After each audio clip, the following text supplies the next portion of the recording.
everyone, my name's Cathy. Welcome to Skint Living UK. Today I wanted to talk about spring cleaning, but I mean spring cleaning your finances in 5 easy steps. Before we get into it, I wanted to thank my regular viewers for your support over my hand. I've had my fingers operated on, they've put screws in because my joints are buggered. I've been in absolute agony, to be honest, for the first couple of days, but I'm sort of still sore, bucket in there now. I've had a little bit of sleep. The other night I didn't have any sleep at all. So I'm sort of getting there, and I'm back at the hospital next week where they're going to take off the dressings and put some splints on my fingers. So thank you for the supportive messages and the kind words. I do really appreciate it. And if you're new here, I'll stop rambling now. Okay, so let's spring clean our finances in 5 easy steps. Number 1, it's time to declutter. Declutter your finances. Get rid of bills and costs that you don't need. In the UK, the number 1 thing that nobody needs to pay is the TV licence. Get rid of it. It's no use to you. If you've got children, they don't watch live TV or BBC iPlayer because they think it's programmes for old farts like us. So if you can, go through your finances and try and find bills that you don't need. Number 2, don't bring in new clutter. Don't bring in new stuff. Don't find new bills to pay. Get rid of, dare I say it, subscriptions. Because frugal channels always say that, don't they? Don't buy a new phone or new tech. Don't renew contracts. Get rid of it all. Don't be paying for insurance on things you don't need. Like if you're buying a new washing machine and they offer you the insurance, don't buy it because it's a rip-off, because it's almost as expensive as the item you're buying. So try not to bring in new bills, new expenses, new costs that you just don't need. Number 3, spruce up what you've got. Okay, so if you've got a phone, instead of buying a new one, buy a new phone case to make it look pretty again. Rather than buying new furniture, buy second-hand furniture, or the furniture that you've already got, spruce it up. Give it a rub down, sand down. Put some varnish on it, give it a coat of paint, put it in a different room because it might have another use for it. So like a little nest of tables become side tables by the bed. You can always reuse things. You don't need to be going out and buying new stuff.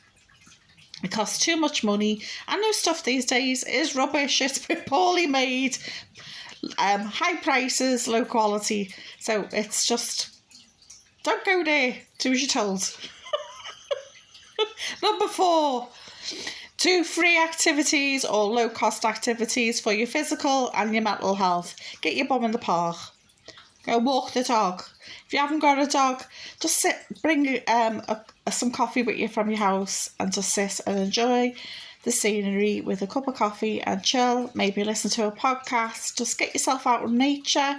Trees give out chemicals that make you feel well and positive. They're good for you.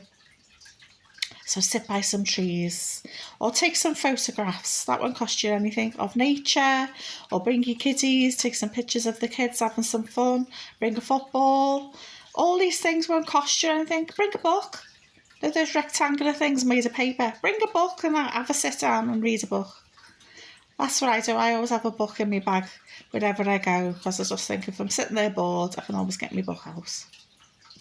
And number 5, look into self-improvement. Look online for free courses to improve your employability, or to expand your mind, or maybe learn a new skill. Check out the likes of YouTube so you can learn some new skills like tiling and how to do it properly. Not like me, where you just make it up as where you go. Or even look for qualifications. So if you're unemployed at the moment or on a low wage, you might get your course paid for, either partially or totally, so that you're more employable, more attractive compared to other people. Or as a side hustle, learn some new skills as a side hustle to bring in some extra money. I've done eBay for years. It's really helped me out. I used to do upholstery as well. I used to do furniture. I used to make curtains. I used to make cakes. You name it, I did it. Whatever I could to bring in some extra money. And I think that's more important now than ever. So I hope you found something useful. If all else fails, check out some websites at the .gov website, the Martin Lewis Money Saving Expert website, or I recommend Age UK, where they have benefit calculators, or where you can get discounts, where you can get some money off things. And I recommend checking out the channel Under the Median, where they have the 10% challenge, where they show you how you can look at your budget and find a way of getting rid of 10% of your bills, of your costs, which I think is a marvellous idea. So check them out and let me know if you've got any tips in the comments below. Bye for now, and thanks for your support. And I do genuinely hope to see you soon. Bye.